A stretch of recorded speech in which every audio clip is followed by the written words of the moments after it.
The United States Border Patrol has exciting and rewarding career opportunities with the nation's largest law enforcement organization. Earn great pay with outstanding federal benefits and up to $20,000 in recruitment incentives. Learn more online at cbp.gov/careers/USBP. You may think your credit score isn't a big deal, but when your credit score increases, your opportunities do too, like loan approvals and lower interest rates. Chime makes it easier to build credit with a secured Chime Credit Builder Visa credit card. You can use it everywhere Visa credit cards are accepted. Chime helps you build your credit score safely by using your own money to make everyday purchases and on-time payments with the safer credit building feature enabled. To apply, just open a Chime checking account with a $200 qualifying direct deposit. And don't stress, there's no annual fee or credit check required to apply and get started. Build your credit history and find new opportunities with Credit Builder today. Get started at chime.com/build. That's chime.com/build. The Chime Credit Builder Visa credit card is issued by Stride Bank N.A., member FDIC. Chime checking account and a $200 qualifying direct deposit required to apply. Out-of-network ATM withdrawal fees may apply. Call 1-844-244-6363 for details. On-time payment history may have a positive impact on your credit score. Late payment may negatively impact your credit score. Results may vary.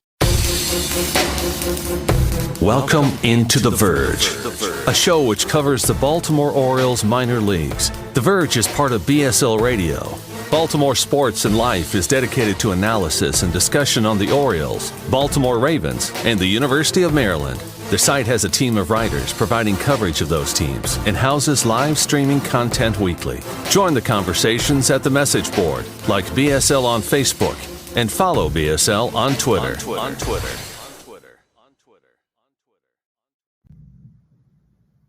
Want to make a podcast? Spotify's got a platform that lets you make one super easily, then distribute it everywhere and even earn money, all in one place for free.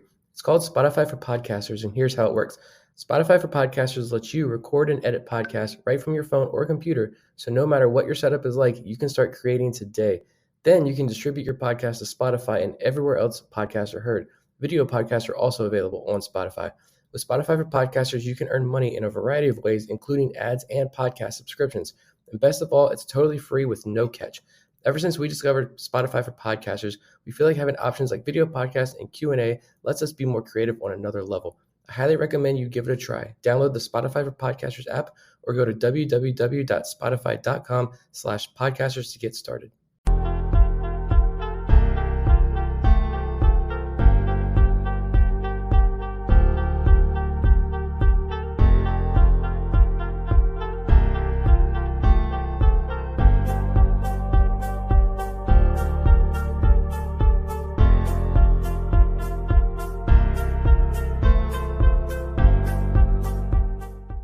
Welcome to On the Verge. This is Zach Spedden, joined as always by Bob Phelan and Nick Stevens. And on tonight's show, we welcome Coby Mayo, one of the Orioles' top prospects, joins us to talk about his 2022 season and his preparation for the 2023 campaign. We'll also recap last week's Rule 5 draft and get into the way things are unfolding this offseason for the Orioles. But first, we have some new members in our Patreon community that we want to shout out, and I'll turn that over to Bob. Yeah, it's surprising influx of patrons over the past couple of weeks. We got 5 of them here. We got Tulsi Condenzio, Andrew Hoare, Hoare, however you want to say that, Matt Senzini, Mark Coleman, and Ryan Patton. So thank you guys for signing up. Appreciate your support. Yeah, thank you for the support. And we'll jump into our interview now. Tonight's guest is a prospect in the Orioles system. He split the 2022 season between High A Aberdeen and Double A Bowie. He is Coby Mayo. Coby, you're joining us just days after your 21st birthday, so thank you for taking the time out. Of course. Appreciate you having me on here, and I appreciate the birthday wishes. Absolutely. So as you reflect on this past season, what do you think went well for you? What do you think didn't go well, and where do you want to try to get better next season? Yeah, I think the season as a whole was a success. Going into the year, I knew I was probably going to be starting in Aberdeen, and I knew that I wanted to be up in Bowie at around the time I did, and I was happy with that. The Aberdeen year went really well. I thought I adjusted well to the level. I think there was ups and downs there, but I think after spending I wouldn't say a lot of time, because with the Orioles, it's not a lot of time there, but other places it's a lot, or the other way around. But you know what I mean?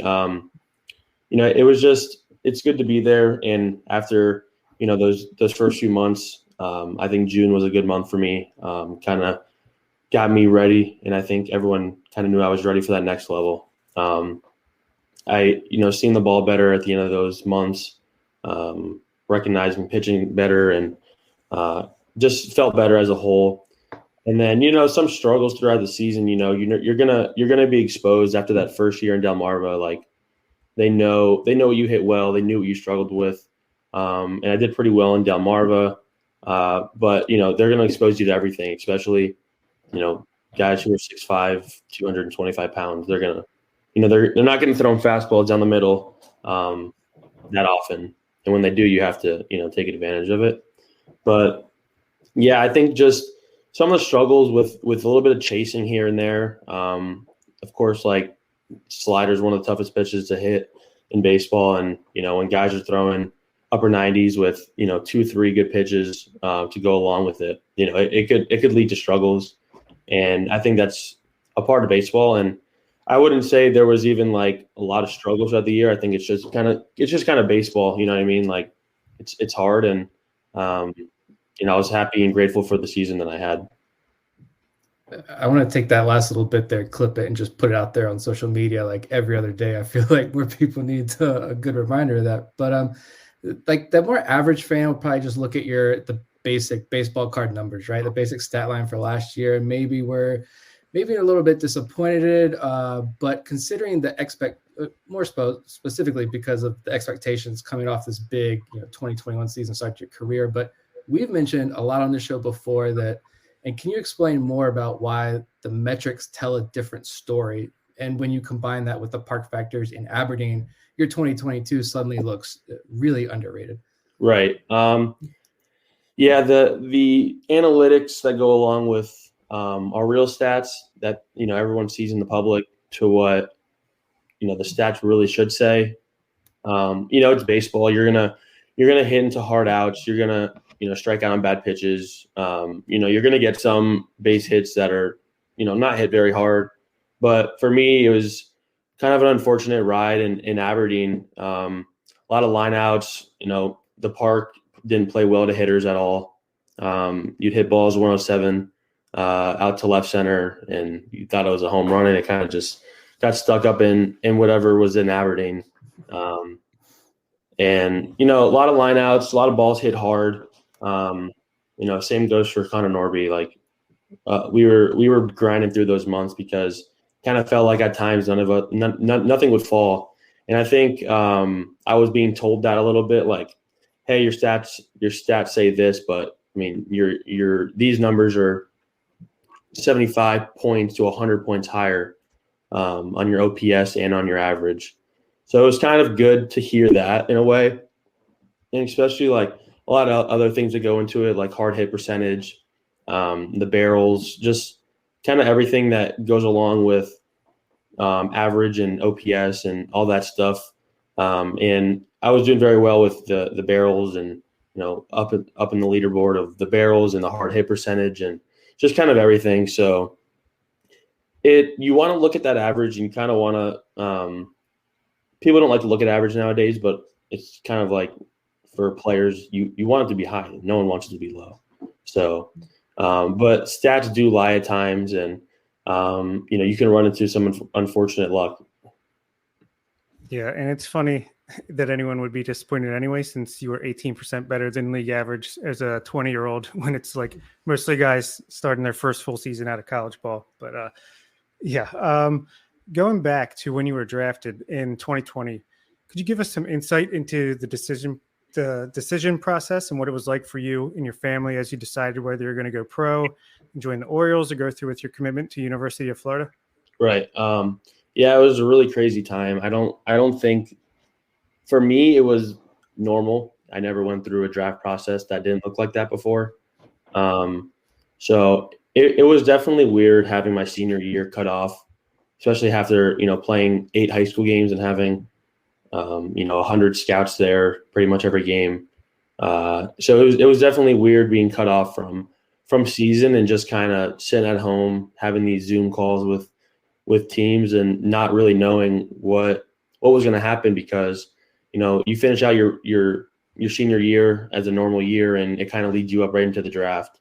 But not during 2020. I kind of we sat home and had these calls and just waited for the draft, and I didn't know what to expect. I knew it was going to be tough for high schoolers to get picked out of that draft because there was only 5 rounds, and I knew like only the top of the high school guys were going to go, and I felt like I would go. I think that 2020 season being cut off kind of hurt me a little bit, but I knew the Orioles were one of the top teams looking at me. I knew they had probably the biggest pool of money to going around. So I knew, they were high on me before the draft. We had a lot of, talks.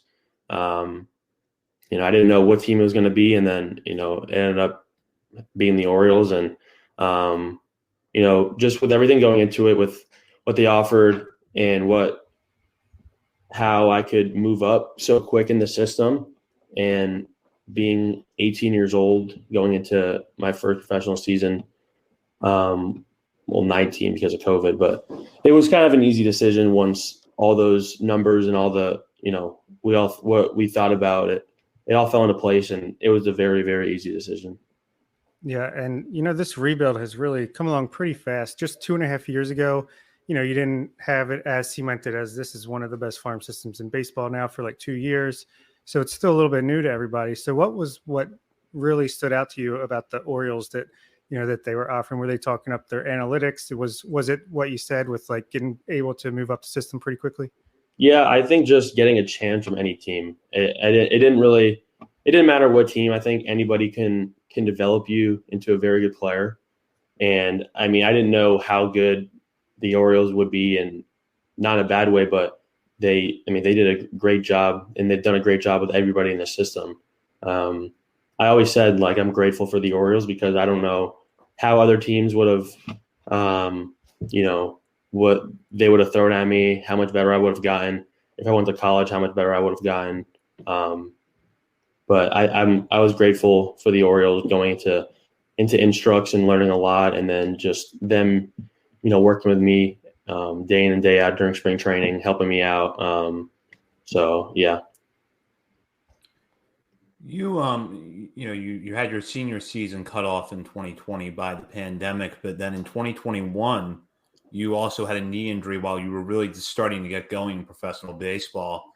Did you ever find yourself pressing too much to make up for lost time, or did the organization help prevent you from doing that?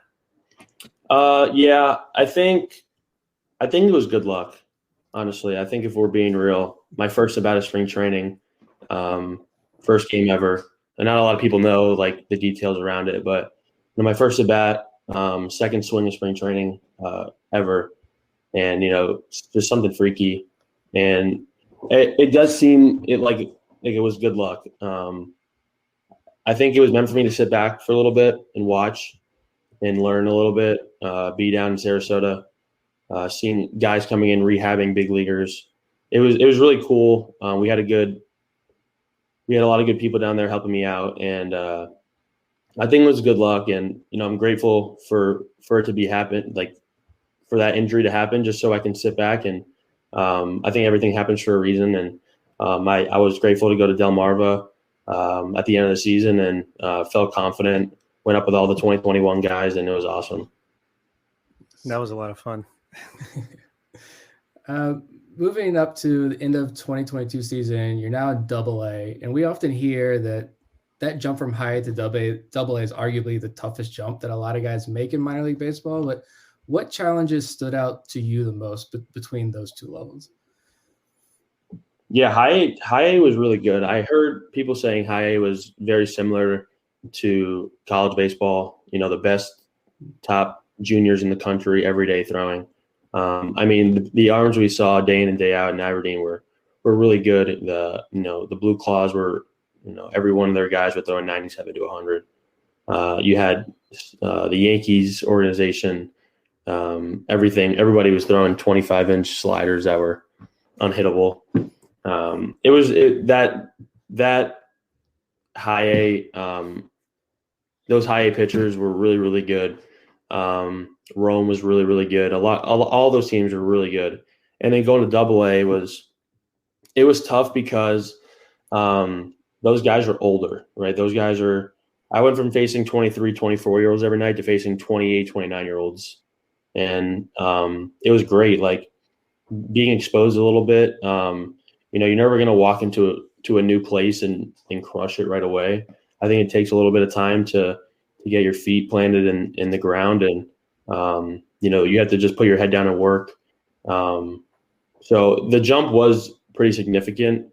I think every jump is pretty significant. That's why you usually see struggles from guys a little bit when you get to a new level. But it's always good moving up, and you're just facing better pitching, and yeah. Yeah, once you got to Double-A Bowie, we've heard a lot of good stories about Bowie hitting coach and former Oriole minor leaguer Brandon Becker. And in this system, the coaching talent is pretty much just as deep as the playing talent.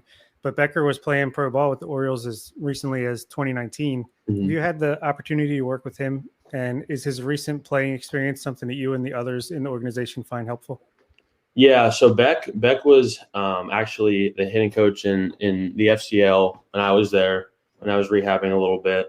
So when I was there rehabbing, he was the guy that'd be out there helping me out, getting my swing back, the hitting coach. So, and then, like you said, this year, him being in Bowie, it was nice to go from Zach Cole, which, he was also the hitting coach in FCL, kind of like the tech guy too, but he went into the hitting coach as well. So going from Zach Cole to Beck was awesome. It was an easy transition. Both of them are really awesome people. They know a lot about hitting, and just like good guys to be around. So it was fun being around both of those guys. So you did have a little bit of a setback somewhat at Bowie with the back injury, but despite that, you still got almost 150 plate appearances, a 130 WRC plus over the last 95 plate appearances. But was that injury scary at first, and what was it like to come back from that? Yeah, I wouldn't say it was very scary. I just think, first full season in minor league baseball. Some things as a young guy, you have to fight, you have to work through, and you kind of you got to have a full season to realize what playing every day is really about. And, some habits you really have to stick to all season long to stay healthy, because playing every day is not easy. But it was good. The process on the way back was good too. Everything felt good. There was no setbacks. So it was good to come back, and I was excited to play back with the team, because I only really played a few games. But I was excited to come back, and those last 5-6 weeks were a fun time. I don't know. Playing every day seems pretty easy in Baltimore. I think we watched Cal Ripken play 2,632 games in a row. So yeah, it's impressive. It's not easy to do, and it's really impressive. Yeah.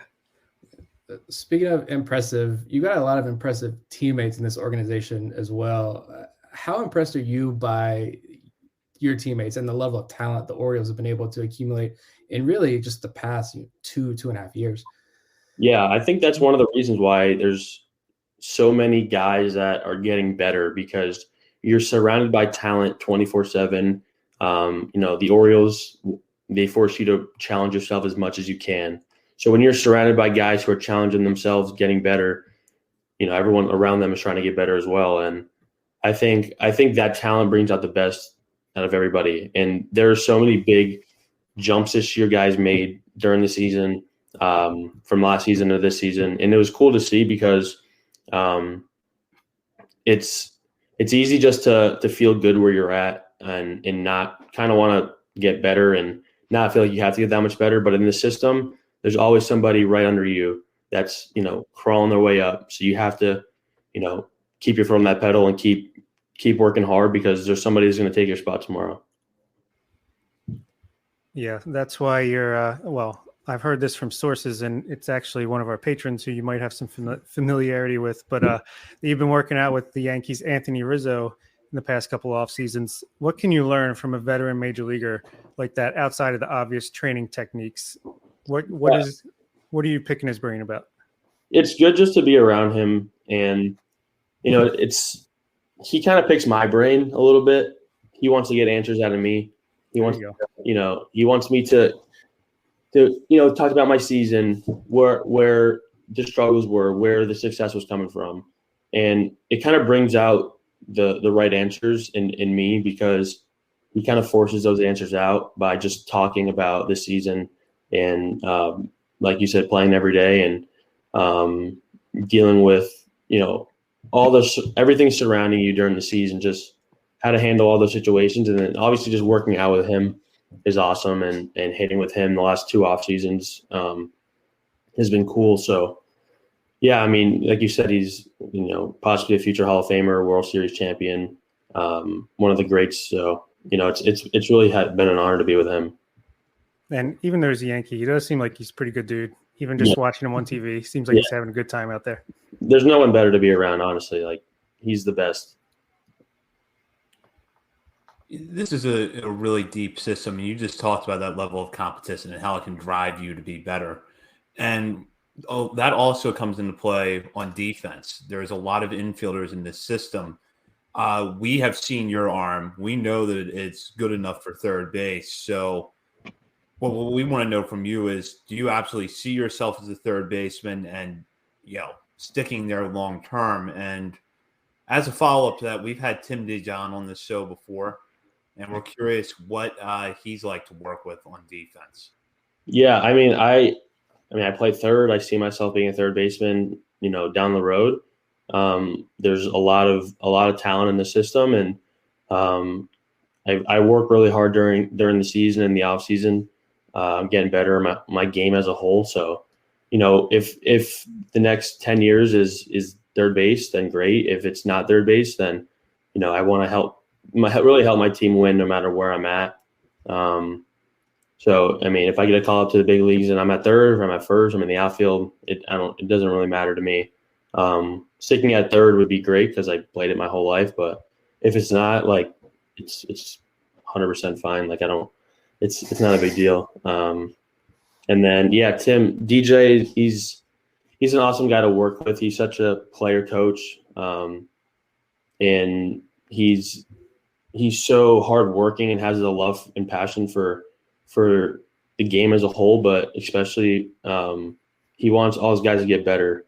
I've said this before, but Joey Ortiz is clearly the best infielder we have in the system, and he's out there working every day with DJ, trying to get better. Even if he's not working on something new, just every day working, getting better. I mean, you want to make it to the big leagues, you got to put in the work. Doesn't matter if you're the best of the best. Is he helping you improve your shoe game as well? Yeah, my shoe game's fine. All right. Speaking of the big leagues, though, and Camden Yards, went under some renovations recently. New wall out there in left field. We always hear like, all right, this moving the wall back is going to really help the pitchers. Going to help the pitchers. What about someone as yourself, this power hitting right-handed hitter? Are you scared of this new wall in Baltimore, or what's the mindset approach to that new wall out there? I mean, the wall is big. I've been there a few times, and it's big. And I've seen a lot of guys hit some balls deep out there that should have been homers. But no, I mean, I think if you can connect with a ball to left, I mean, it should go either way. Like I would say this year I didn't hit many wall scrapers. I mean, there were a few this year that I didn't crush, but I'd say most of the balls I hit out this year, left center, left field, would have been out at most parks. But yeah, I mean, the wall is huge. It's cool. I don't see it being that big of a problem. If anything, I think it's going to help guys hit more doubles and triples, honestly. Yeah, I went to 2 Ironbirds games while you were in the lineup, and I think I saw you hit 3 balls over the left field shed. So, yeah, I don't think it should be much of an issue. But speaking of home runs, Connor Norby, your buddy, He had quite a few of those this past season, showing off the power. Who's going to hit more home runs next year, you or him? I'm always going to say myself. I mean, yeah, he had an incredible run. I mean, I think I had 13 when I left Aberdeen. He had 8, and he got to Bowie and worked with Beck really hard, and kind of wanted a different style of hitting, his bat path, and really worked hard at it. And I mean, he had an unbelievable run to the end of the season. And I think just playing the whole season, being healthy, is really key. And I was on a good pace, but I think, a little bit with the call up and those 4 weeks off, and just, the pitching's good. I mean, you have to, you gotta get used to that pitching a little bit more and figure those guys out, because they're really, really good. Obviously, a lot of those guys can pitch in the big leagues in AA and AAA. So, but yeah, he had an outstanding run, and I was really happy for him, because I mean, we were roommates from Aberdeen all the way to Bowie. So I was really, really happy for him. Let me rephrase. This might make it a little bit closer. Who's going to hit more home runs to the right side of directly in center field? The right side or right of center field? Probably him. Probably. Okay. Yeah. And I'm okay to say that. It's okay to say that.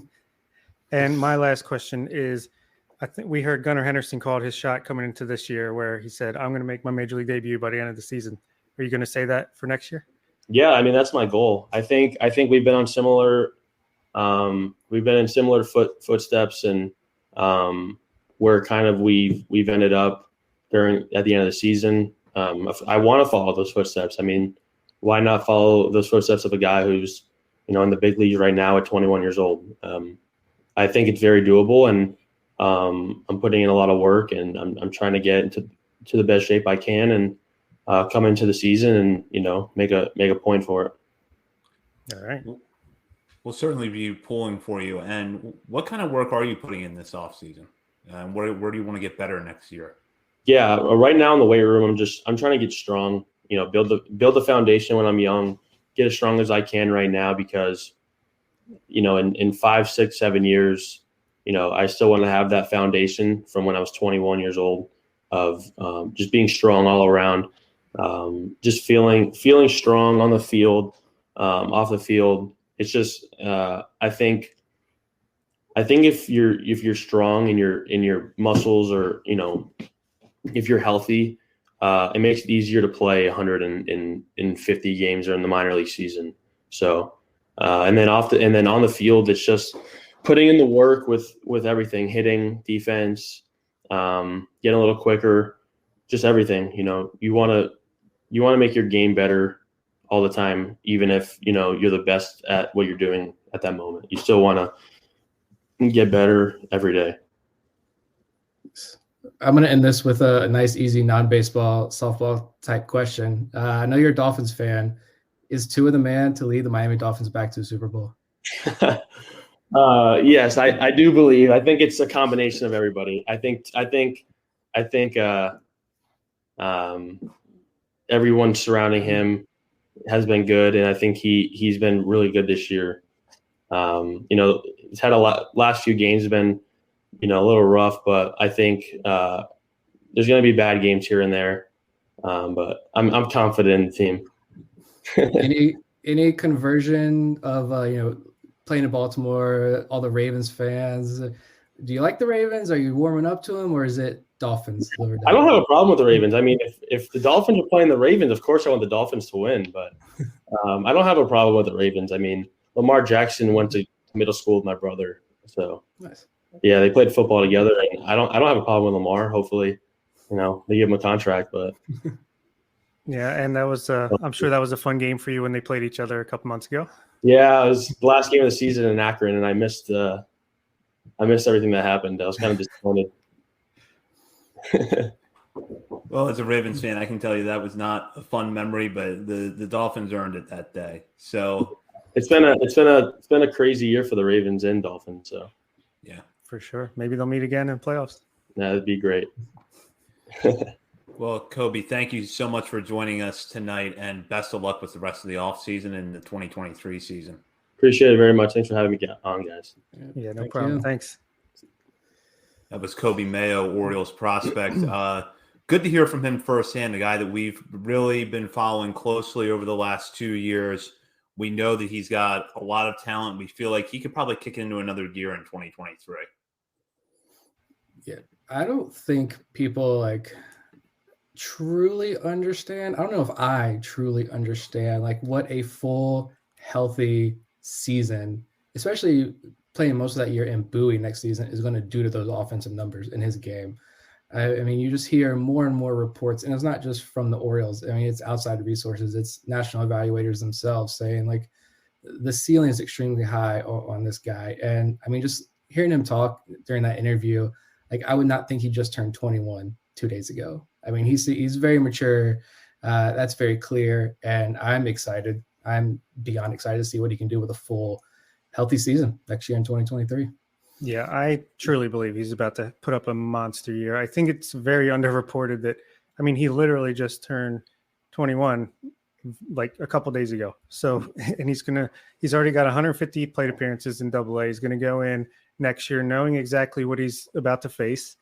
Hopefully, knock on wood, completely healthy, like Nick said. And as he said, he's getting stronger. I didn't know that was possible. So definitely not going to be scared of left field once he gets to Baltimore. But yeah, I truly think he could be in AAA by late June, and anything can happen from there. We saw that last year. I mean, we kind of touched on it there, but he said what? He played 8 games his senior year of high school. I mean, 8 games in down in Florida, so they probably start high school ball in like January or something. So you got like 8 games early on in 2020. Doesn't get to play the rest of the year. He only played in 53 games in rookie ball in Delmarva in 2021. And he ended 2022 in Bowie as a 20-year-old. Like I think that speaks for itself, what type of talent he is and how the Orioles view his talent. Yeah, and I think it's easy to forget that that's not the normal trajectory. Yeah, I think that in most organizations, if he was coming off a strong season at low A at 20 years old, everybody would be happy. It's not normal to see players ascend like we've seen with Gunnar Henderson, Coby Mayo, even Colton Cowser going 3 levels last year, ending at AAA and looking like, he's going to be big league ready fairly, probably sometime in the first half next season. Just is not normal. Yeah, and it's super exciting how the Orioles have instituted this. I feel like it's probably even great for the players knowing, hey, if I put up numbers over the first half of the season, I'm going to get promoted. Like that, I think that, I'm sure it's great going level to level, year to year. Like that might be decent developmentally as well. But just having that carrot on a stick right in front of you. If I perform, I can go up. I can go up twice. Anything can happen. And I like that, just the way that, they've instituted that. And it's very different from what we're used to as Orioles fans. Yeah, and I like Vivek's comment there in the chat. Orioles been hitting on these high school positional picks. I can't disagree with that at all. How many times, I think going into this past draft, we said if the Orioles go high school, those are the kids I'm paying attention to the most, because the Orioles have a fantastic track record of these high school guys the last couple of years. Even though it seems like the narrative is like they're going to go college, they're going to go more advanced bat. They know exactly what they're doing with these high school picks. And Gunnar, Coby, we'll see how high Jackson Holiday goes next season. Daryl Hernandez. Yeah, I mean, the list goes on and on. So, yeah, it's the youngest of the youngins are getting us most excited for 2023, which is going to be fun. Creed Willems coming into spring training with the 6-pack. Watch out. 6-pack of what? I don't know. Well, we're going to talk about some other Orioles prospects in a little bit. But first, a word from DraftKings, our sponsor. The wait is over. DraftKings Sportsbook, one of America's top-rated sportsbook apps, is officially live in Maryland. Now you can legally bet on all your favorite sports with DraftKings anytime and anywhere right here in Maryland. For a limited time, new customers who sign up with promo code On The Verge will receive $200 in free bets instantly. Why not roll the dice on the Baltimore Orioles in 2023? Use one of your free bets on the Orioles to win the 2023 World Series and turn a $50 free bet into $1,800. DraftKings has the best features, including same-game parlays, unlimited player props, and more with fast and easy payouts right at your fingertips. DraftKings Sportsbook is where I go for all my sports betting needs. Download the DraftKings Sportsbook app now and use promo code on the Verge to get $200 in free bets instantly when you place a $5 bet on anything. Only at DraftKings Sportsbook with code on the Verge. Please play responsibly. For help, visit mdgamblinghelp.org or call 1-800-GAMBLER. 21 years older, physically present in Maryland. Eligibility and deposit restrictions apply. Bonus issued as free bets. See DraftKings.com/MD for full terms and conditions. Last week in the winter meetings in San Diego, the Orioles took part in the Rule 5 draft, and it was highlighted by the selection of Andrew Politi from the Boston Red Sox system. Politi spent the 2022 season between AA Portland and AAA Worcester, putting up very good numbers along the way. 69 to third innings pitched. He compiled a 2.34 ERA with a .97 whip while striking out 83 batters against 22 walks. He will now go into the mix for a bullpen role in spring training. Since he was selected in the Major League phase, the Orioles would have to carry him on the 26-man roster for all of 2023 or offer him back to the Red Sox. The Orioles did not have a player chosen out of their organization in the Major League phase of the draft, while they picked up 3 prospects in the minor league phase, including Alfred Vega, a right-handed pitcher from the New York Yankees system, Randy Florentino, a catcher from the Texas Rangers organization, and Trey Mago, a left-hander from the Pittsburgh Pirates farm system, who was in AAA Indianapolis last year before suffering an injury and ultimately undergoing Tommy John surgery. Meanwhile, the Orioles had Hector Perez, Jonathan Araruz, and Cody Roberts selected out of their farm system in the minor league phase of the draft. Minor league phase of the Rule 5 draft does not have the same roster eligibility requirements. So basically the players that were selected out of the Orioles system are no longer part of the organization, while the players that are joining are permanent members for now. So Nick and I had a chance to react to the Rule 5 draft in a bonus episode last week. If you've not had a chance to listen to that, you can check that out. So I'll start with Bob here. What was your reaction in general to the Rule 5 draft?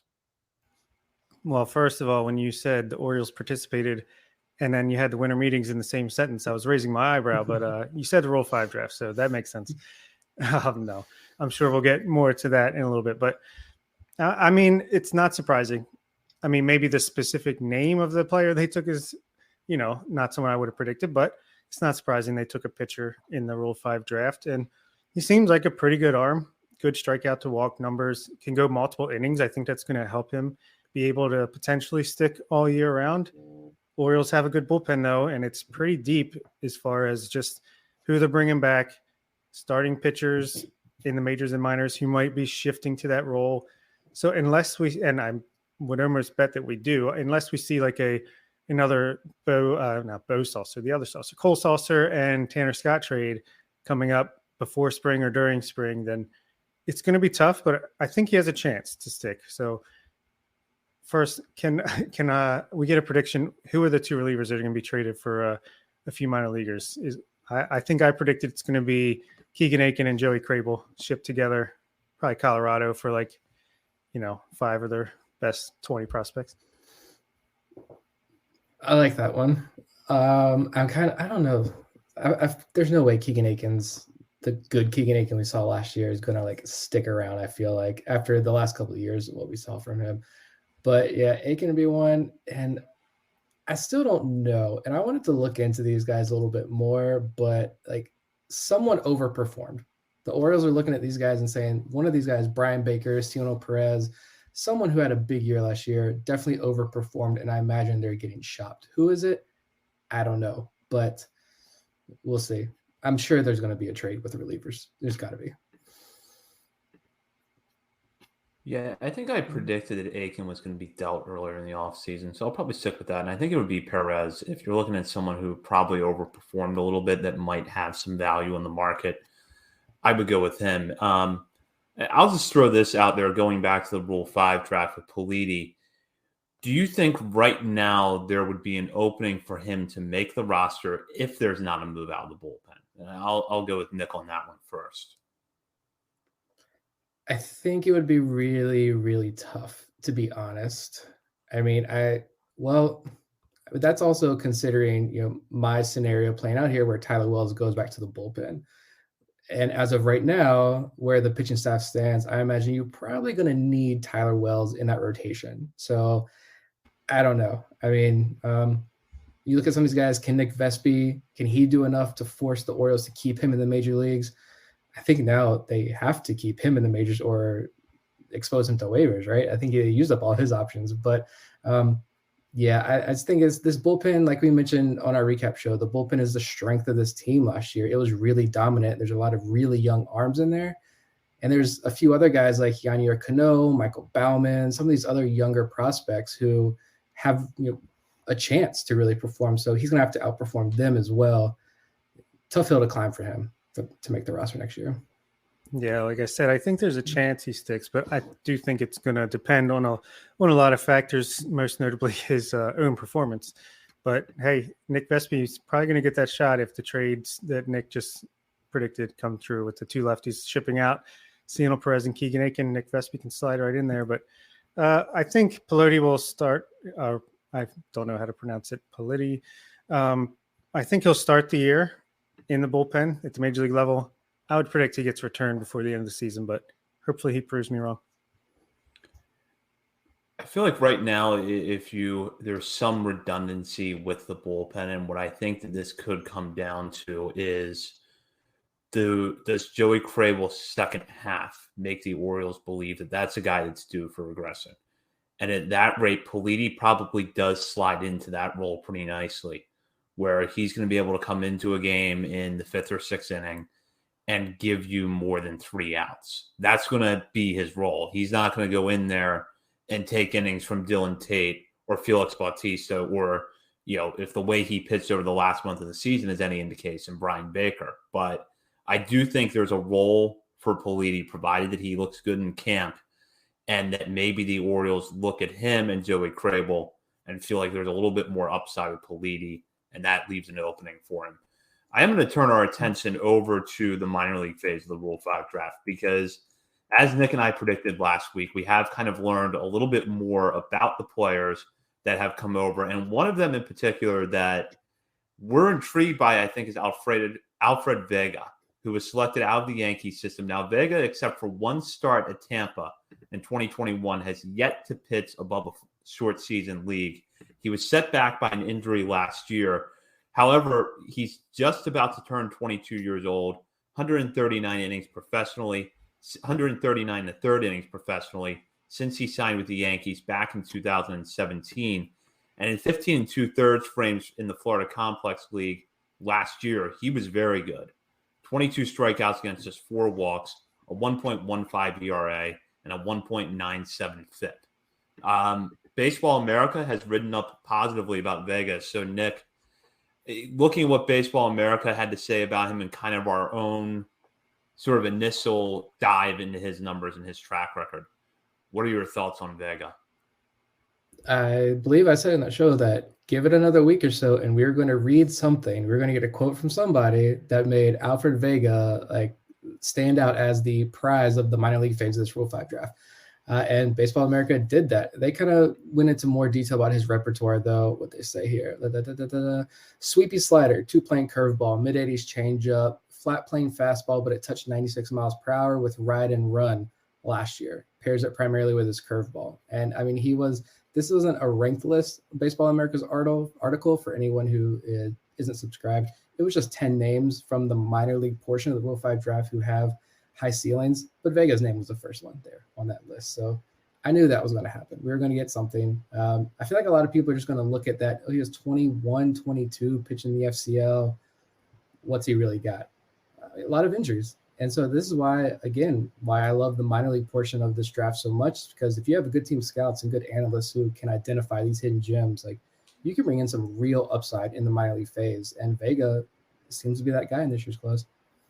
Yeah, I was thinking the other day that I've just really grown to love the minor league portion of the Rule 5 draft. And especially, I feel like the Orioles have utilized it in a really key way. And Vega is a guy that I'm excited to watch. I mean, I think we'll get into this more next week, but I have him starting in the Delmarva's rotation to begin the year.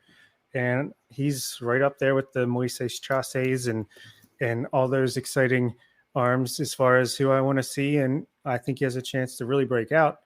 And yeah, he kind of reminds me of like the Ignacio Feliz pick from a couple of years ago or a year ago in the minor league phase of the Rule 5 draft, just in that, maybe a little bit older than you would like at the low level that he was at, but stuff that can really, advance quickly, especially if, it seems like he's got a starter's repertoire, but if he gets moved to the bullpen, maybe he moves really fast. But yeah, I'm a big fan of Mr. Vega. And like Nick said, I've liked him more and more ever since the pick was made. The more I see from him, the video, the articles or the blurbs, at least.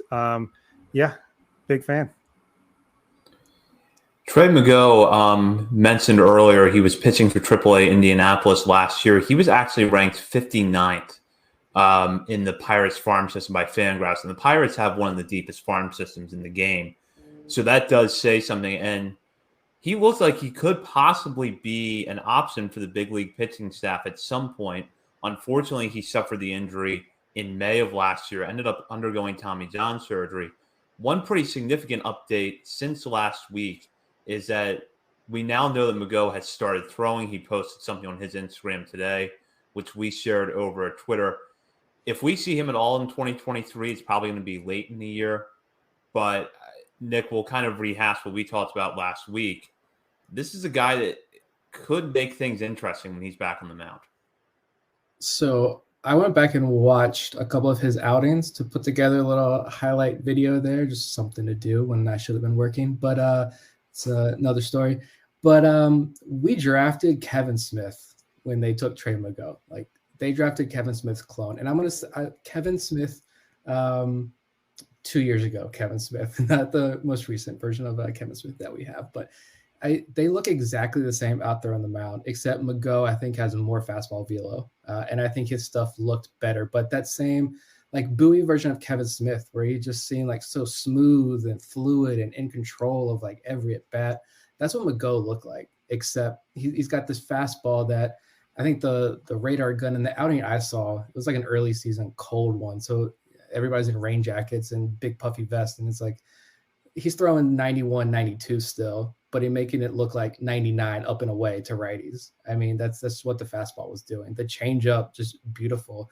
I watched the game against Charlotte. He got Yurmi Mercedes a couple times with the changeup. Like, yeah, I think obviously maybe the Orioles like that profile and they wanted someone in that org that could fill that profile, and it's not Kevin Smith anymore, but they've got it in Kevin Mago when he comes back healthy. And like you said, he's back throwing. He's down there in Sarasota throwing right now, which is a good sign. So hopefully we see him sooner rather than later in an Orioles uniform, minor league uniform. Yeah, I mean, Pittsburgh Pirates messed up somewhere because they had a ton of guys taken throughout the organization in both phases of the Rule 5 draft. But I feel like this was a really savvy pick by the Orioles here. And, you get him at, maybe they thought because he's hurt, had Tommy John, that no one would take him. Well, the Orioles did. They can rehab him he's throwing now, so they can build him up at their own pace. Maybe he's got a little bit of that Drew Rom action on his sneaky fastball. But yeah, let's just get him healthy and just think this time next year, we're going to be talking about Seth Johnson coming back from injury, Zach Peak, Kyle Branovich, Trey McGow. Like, they reinforce the cavalry's here. The reinforcements are here. There's a saying somewhere along these lines. Wrap up real quick with a note on Randy Florentino, who spent last season at High A Hickory. Offensive numbers, 242 average, 331 on base percentage, a 353 slugging percentage, and a walk rate of just under 12%. That's probably the highlight of his stat line. Florentino, as a teenager, had drawn some interest early in his career after a strong season in 2018. However, the offense just has not been there in years since. That said, Florentino at 22 seems to provide some interesting catching depth for the organization, especially with the loss of Cody Roberts. We're probably looking at Florentino slotting in either high A Aberdeen or double A Bowie. And Bob, not to give away too much for next week, but you've got your projected rosters together now. Where do you see Florentino fitting in? Yeah, I have him as splitting time in double A with Connor Pavoloni as far as, the catching depth there. And yeah, I guess it was essentially turned out to be like a Cody Roberts for Jeff Florentino trade. And I guess, it's not like there's much difference one way or the other. Cody Roberts did a great job at the role he was providing. And, Florentino probably has just a little bit more upside, but yeah, I mean, it's cool. I mean, you need catchers. We saw that last year. You need a lot of catchers to get through a season, and he's one of them, and he's got a chance with this development team in place. You never know. They could unlock some power or something like that. So I have him starting in double A, so he's right there. He's in the battle for Adley Rutschman's backup over the next 5 to X amount of years. I didn't look any more up about Florentino. After we talked, I got nothing else. Welcome to the organization. Hope you hit. You can walk. Hope you can hit. Before we move on from this entirely, Bob, any reaction to any of the players that the Orioles have lost in the minor league phase of the Rule 5 draft? No.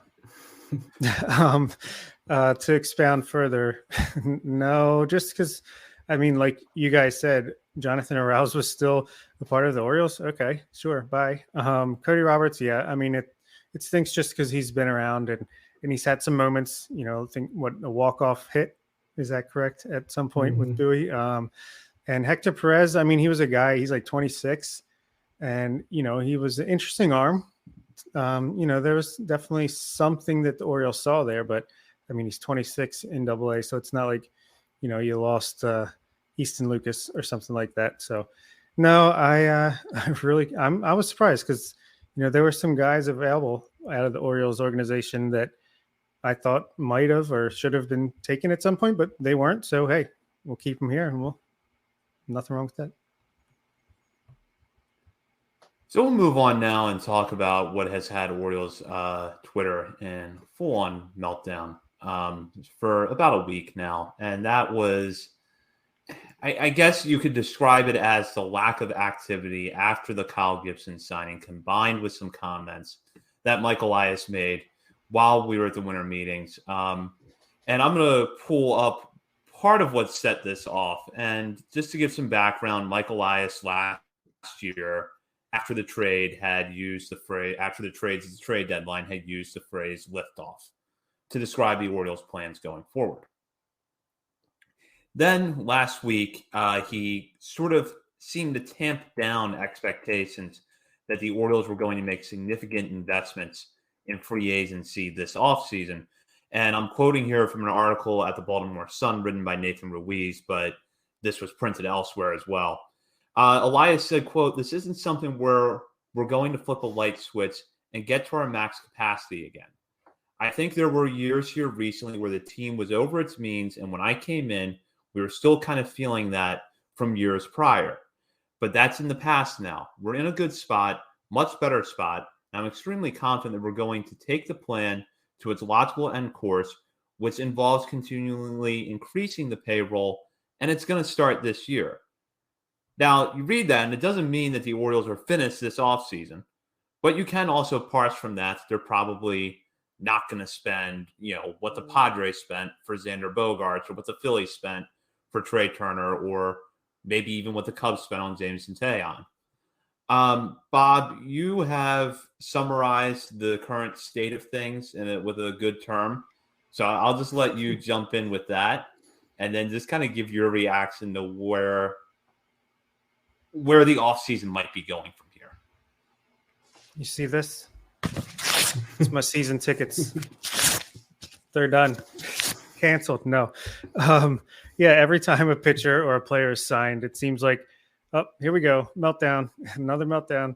So I call it, this is winter is the global warming with the O capitalized, just because a lot of meltdowns going on this winter. And I just would like to say we talked about this going into the offseason, that there are a lot of ways that the Orioles could go to improve their team because we're pretty balanced. There definitely can be improvements pretty much all over the roster, but we're in a decent place where we don't have to sign some big free agent. We do not have to trade for X player. Like, there are plenty of different ways this can go.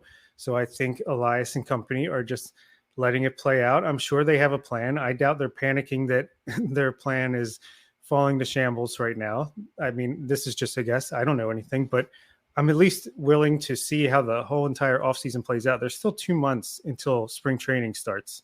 So a lot of offseason to go. My thinking is they have some free agent targets they'd like to get. If it doesn't work out, they'll turn to the trade route. And I would be shocked if they did not come away with another mid to up top of the rotation starter before the offseason is over, and a left-handed bat with some thump, a backup catcher, maybe another infielder like a Gene Segura, Adam Frazier, or something like that.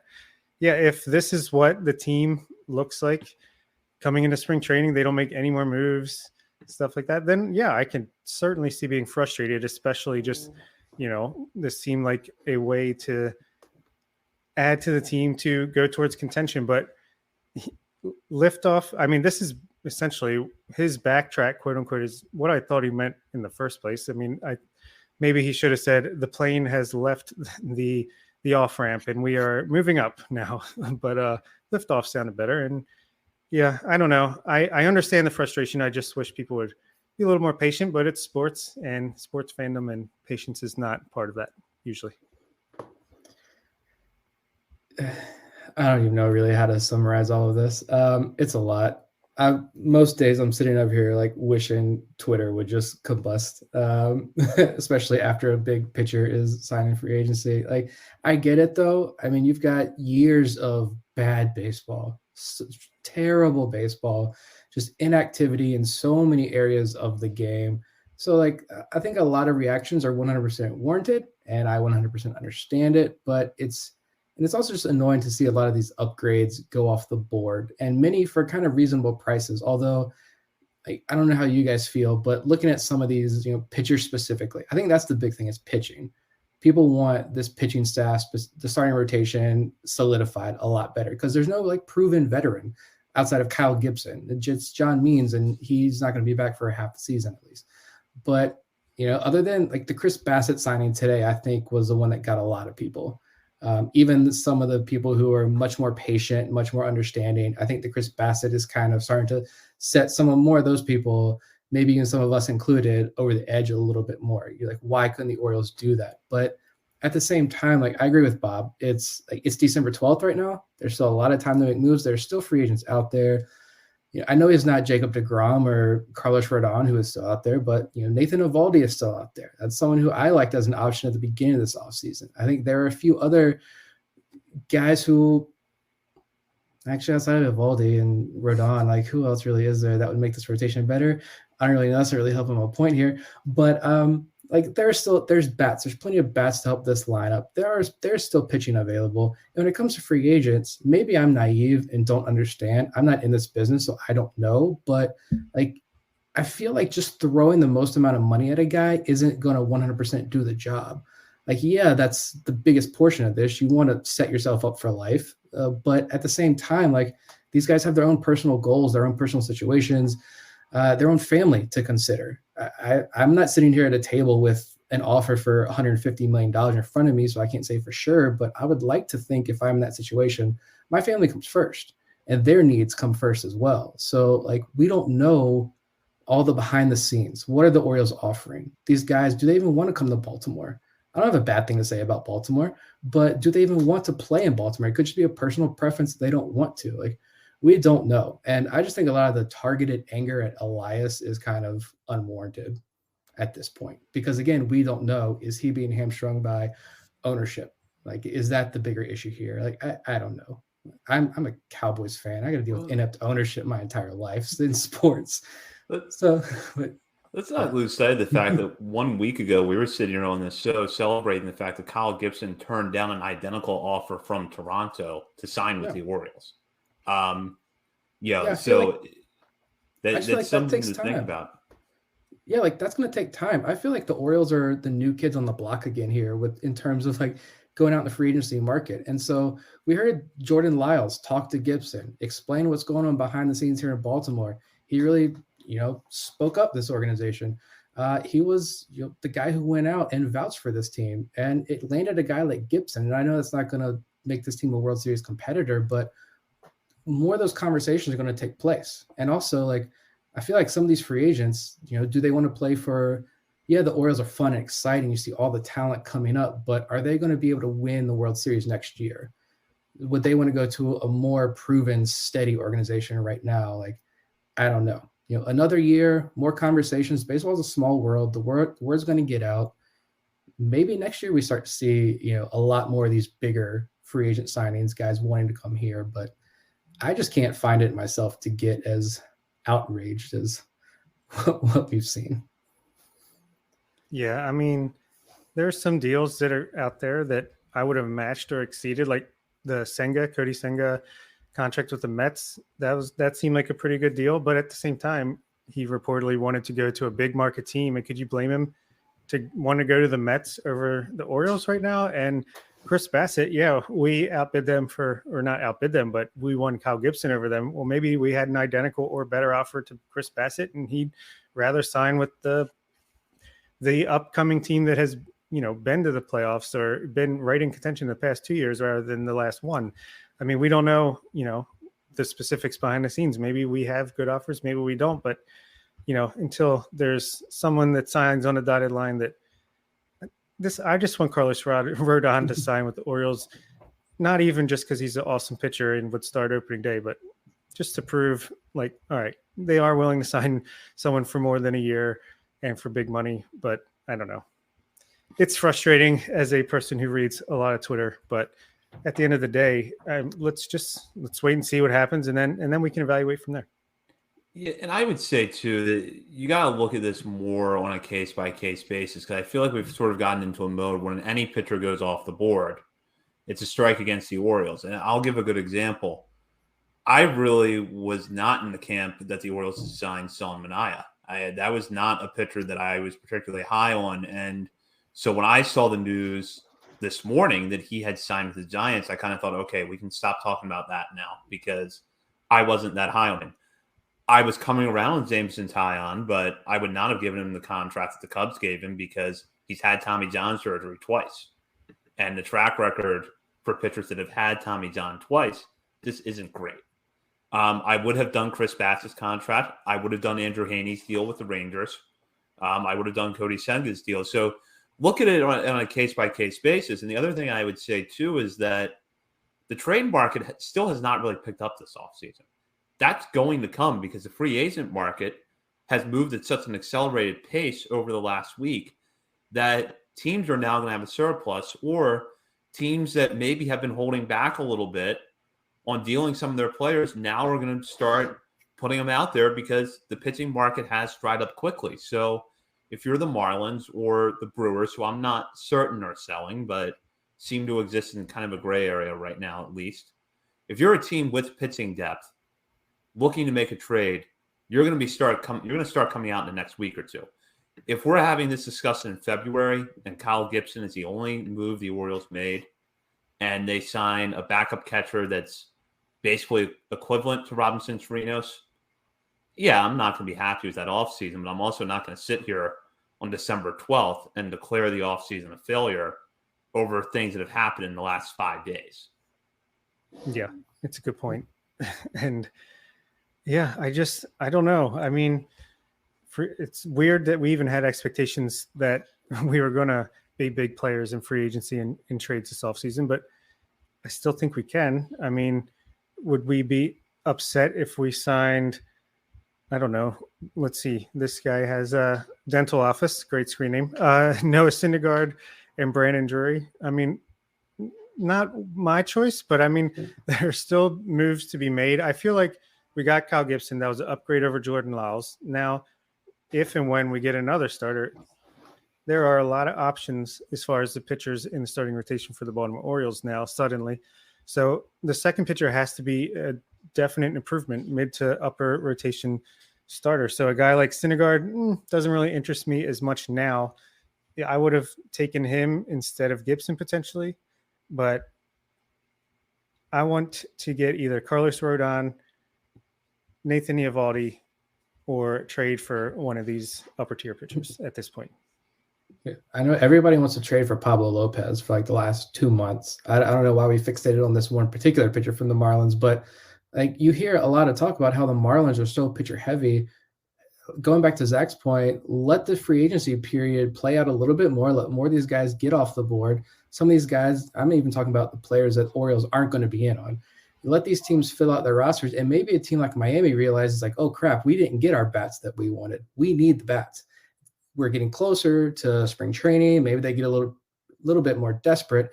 They've already been conversations with the Orioles. Now they go back to Baltimore and say, all right, we really want, Austin Hayes, or maybe it's Santander, whoever it is. We really want that bat. We did not get it this offseason.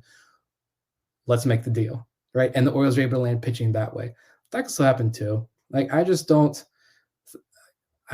see. I think a lot more Orioles fans or what social media like isn't obviously an adequate symbol of the real world, right? So I feel like a lot more Orioles fans are going to be a little bit more patient here, but I don't want to be the team that just throws out millions and millions and millions and millions of dollars. And I understand it's not our money. It's some billionaire owner's money. Spend however, give all the money to the players. I'm all for that. But like, I don't want to see this team create a contention window that's only 3 years long versus 30. Like that's what this organization is setting up for. That's what we've been hyping up for the last 3 years, and we're seeing it start to play out for real. I'm going to give it another year before I get super disgusted. But yeah, I agree with Zach. If it's Kyle Gibson and some Robert Trino's 2.0, yeah, then we can have conversations. And when we talk about the major league side of things, the tone will be a little bit different. But on December 12th, I'm good. I got good beer. Birthday's coming up. Christmas coming up. I'm outside. I'm smelling the roses. I'm having a good time right now.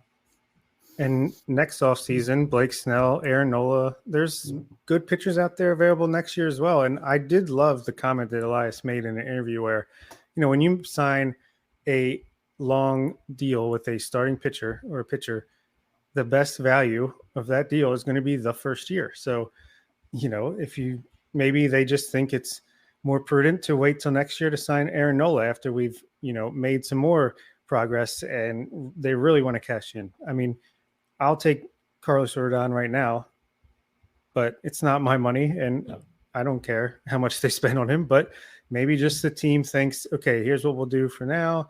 I'm sure the one thing we know about this front office is they have a plan, and it's flexible. So I don't know. I mean, I'd love for them to be more forthcoming in interviews and stuff to really just let us know what's going on, what their plan is and what they're doing to make it happen. But they're doing something, and the offseason is far from over. We've heard multiple times that Elias said, we're going to add people. Eve Rosenbaum has said, we're going to has just come out and said things we're going to get done. We're going to make some moves. So just let's wait and see. Yeah, exactly. And we still got a little bit of a good ways to go in the off season here. Just the middle of December. I think the next month or so is going to be pretty big and interesting to follow to see what the Orioles do. Next week, we're going to have our focus on the minor leagues with roster projections, and that's going to be a fun show. So, Bob, you've been putting these projections together. You do this every offseason over at BaltimoreSportsAndLife.com. Just give us a hint of what we can expect next week. A lot of fun. Getting excited for the 2023 minor league season. Just even putting this article together, I'm like, oh, man, I can't wait to watch Norfolk. Oh, man, I can't wait to watch Bowie. Oh, man, I can't wait to watch Somerset Frederick, Aberdeen. Oh, geez, Delmarva is off the chain. We're going to get to see Jackson Holiday on a everyday basis. So, yeah, I mean, I think it'll just be fun to go through and be like, oh, we're worrying about what the Orioles are doing this offseason, but we forgot we still have the best farm system in baseball, and every single team up and down the organization is going to be a hell of a lot of fun to watch day in and day out on minor league TV. And before we wrap up tonight, a quick shout out to friend of the show, Andy Koska. Congrats on his new gig over at the Baltimore Banner. He will be the Orioles beat writer there. The Banner has got a good thing going overall, and it just got even better with the addition of Andy Koska. So congratulations to him. And the good news is Baltimore Sun still has Nathan Ruiz. So we got an abundance of riches right now with beat writers in Baltimore. So congrats to Andy. We have covers up at BaltimoreSportsAndLife.com. I have a recap of last week's Rule 5 draft. Bob's roster projections are up now if you want to take a look at them before next week's show.